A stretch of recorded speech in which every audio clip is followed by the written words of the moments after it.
welcome to Dubai This Week. I'm Khaleej. We're at Abu Dhabi's Department of Economic Development, and today we are being joined by the chairman, His Excellency Mohammed Ali Al Shorafa. We're going to talk about Abu Dhabi's recently unveiled industrial strategy. We're going to learn about how the emirate is attracting more FDI and hear from the chairman about his personal journey. Our weekly chat starts now.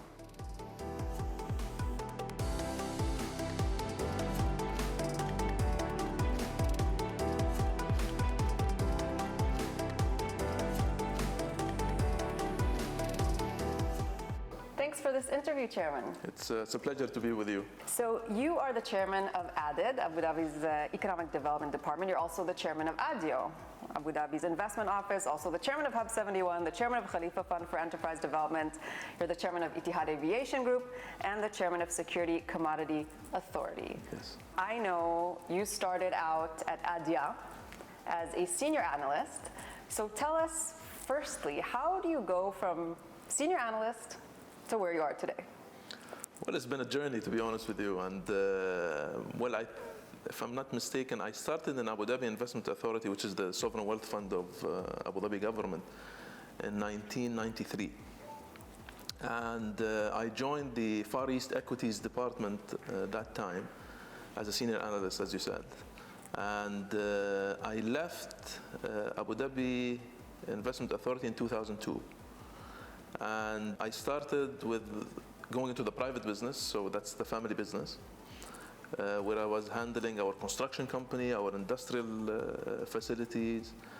And then in 2007, 2008, I joined the holding company of the private business, where I started developing new projects. Then I joined the civil service sector in Abu Dhabi in November 2019, where I became the chairman of the Department of Economic Development in Abu Dhabi. What makes you leave the private sector to join government? Well, I think, first of all, I wanted a new challenge. That's one. Two, which is the most important thing, is that I think I want to serve Abu Dhabi. And we all aspire to be part of the team of the leadership of Abu Dhabi, because we understand what do they want to do, what do they want to give to the national and the residents' population in Abu Dhabi and the United Arab Emirates. And being part of the team of His Highness Sheikh Mohammed and Sheikh Khaled, it's a privilege, and would be happy to serve as much as we can. Chairing 6 of Abu Dhabi's extremely significant, probably strongest organizations. How do they all tie in together? That's a very good question, because I get, how can you manage all of that? And that too. Yeah, and I'll answer it in a very simple way. If you look at the sectors or these entities that I chair, they're all related to economy. Mm-hmm. And some of them have been created probably a very short period before I come and take over the Department of Economic Development, like Abu Dhabi Investment Office, which is totally related to the attraction and promotion of investors and developing the domestic direct investment as well. So it's not only foreign direct investments. You also recently unveiled the Abu Dhabi Industrial Strategy. So what are the key takeaways from that? Well, I think Abu Dhabi has a strong infrastructure, not only from utility infrastructures in terms of gas, water, and electricity, but also from logistic infrastructure. So if you look at KZAD or Abu Dhabi ports or Abu Dhabi airports and Etihad, they all work hand in hand together to develop the logistics platform. But you need to have a strong industrial base. When you look at the United Arab Emirates GDP contribution of industry or manufacturing, you would see Abu Dhabi is contributing 47% of that by itself. And that's a significant number. The UAE just celebrated a big milestone, 1 trillion dirhams for the first time in non-oil trade. How much did Abu Dhabi contribute to this? And in general, what do you think made this happen? Two important improvements or introduction of policy reforms, making United Arab Emirates and Abu Dhabi as open as possible for businesses, making the investor journey and the development of laws and regulations that make it easier for people to come and do business here. The point you raised about being close to leadership, that is crucial. Do you think businesses, international businesses, understand this? And what is Abu Dhabi specifically doing to attract foreign direct investments? Attracting FDIs, you have to provide them with opportunities. That's one. Two, those opportunities, one of the programs that we actually developed probably 6 or 8 months ago, which is the public-private partnership.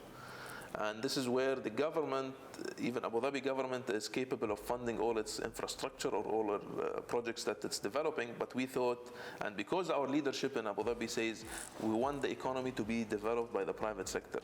So a lot of these projects have been packaged as a PPP programs for private and international investors to come and invest on long-term facilities.